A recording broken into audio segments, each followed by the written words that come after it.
menjadi sahabat yang kuat bagi yang lemah, rela berkorban bagi yang menderita, sahabat menghibur bagi yang sakit dan gelisah. Tuhan Yesus,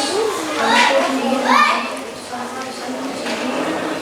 teman setia bagi yang bersedih dan terlantar, teman bicara bagi yang setia dan terlupakan, sobat yang gembira bagi yang sedih dan susah, sobat penuh penghargaan